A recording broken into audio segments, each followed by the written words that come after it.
All right, let's get right into it. We all go to the gym to feel better, right? To get stronger, healthier. But have you ever stopped to think about what happens when something goes wrong? Today, we're going to break down what every single fitness facility needs to have in place for an emergency. And trust me, it's about way more than just having a first aid kit in a closet somewhere. It's about having a plan that literally saves lives. So picture this. You're in the middle of a set, music's playing, and bam, someone collapses right there on the floor. Everything stops. People just stare. What happens in those first few seconds, those first few minutes? It's absolutely critical. Is there a clear plan in motion, or is it just chaos? This number is everything. 3 minutes. In a life-threatening emergency, especially something like a cardiac event, a clock starts ticking the second that person hits the floor. And that 3-minute window, well, that can be the difference between life and death. So let's dig into why this time frame is so incredibly important. We're calling it the critical window, and you're going to see that it's pretty much the guiding principle behind every single effective emergency plan a gym should have. And look, this isn't just a friendly suggestion. It's a standard. It's a rule. When someone goes into sudden cardiac arrest, their chance of survival drops by about 10% for every single minute that goes by without defibrillation. Think about that. So getting an AED on that person in under 3 to 5 minutes isn't just a nice goal, it is an absolute necessity. Now, cardiac events are the big one, the most serious and time-sensitive thing we see, but they're definitely not the only thing a gym needs to be ready for. You've got everything from sprains and broken bones to metabolic issues like heat stroke and even bigger things like a fire. A truly solid plan has to account for all of it. So how in the world do you prepare for all that? Well, you don't leave it to luck. You create a blueprint for survival, and that blueprint has a name. The Emergency Action Plan, or EAP for short. So what exactly is an EEP? Simply put, it's the gym's playbook for a crisis. It's a formal, written document that takes all the guesswork out of an emergency. It spells out exactly who does what and when they do it, making sure there's a calm, coordinated response when panic could easily take over. But here's the thing. A plan is totally useless if it's just sitting in a binder on a shelf collecting dust. A real, effective EAP is a living, breathing thing. It's got to be specific to that gym's layout.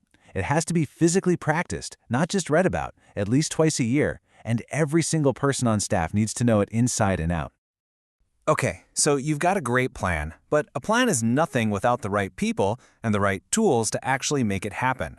This brings us to the first responders on the scene. You know, when the pressure is on and adrenaline is pumping, there's zero time to huddle up and ask, okay, what do we do now? Every second you waste in confusion is a second you're stealing from that 3-minute window. Who's in charge? Who calls for help?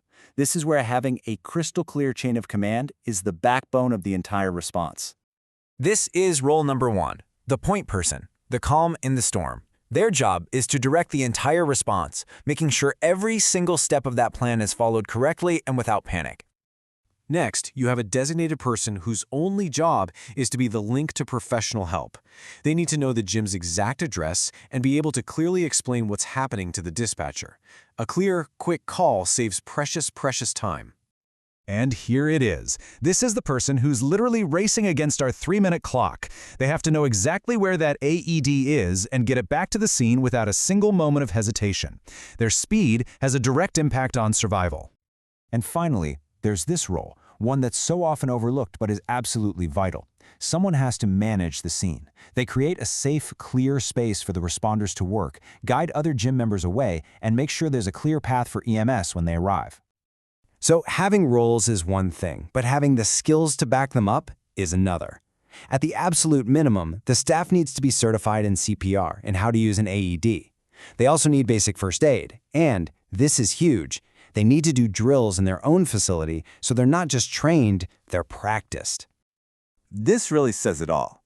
You can have the best trained team in the world, but if they can't find the tools, or if the tools don't work when they get there, the entire plan just falls apart. And there it is again, that 3-minute rule now applied to the gear. The AED has to be somewhere a person can grab it and get back to the victim in under 3 minutes. And it's not enough to just have it. It has to be inspected regularly to make sure the battery is charged and the pads haven't expired. Now, the emergency doesn't actually end when the ambulance drives away.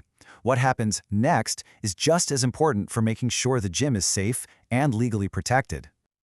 I know, paperwork is the last thing anyone wants to do, but thorough documentation is completely non-negotiable. An incident report creates a clear, objective record of exactly what happened. And this isn't just for legal reasons, it's a critical tool for review. What went well? What could we do better next time? That report holds all the answers. A truly prepared gym knows it's part of a bigger team. That means actively working with your local emergency medical services before anything happens. Invite them for a tour, give them floor plans, show them the best doors to use. Doing this can shave even more precious seconds off their response time.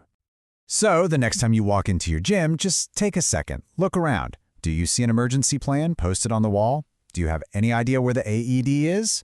It's a question worth asking because a facility that's prepared isn't just protecting its members, it's empowering them. So is your gym ready for the challenge?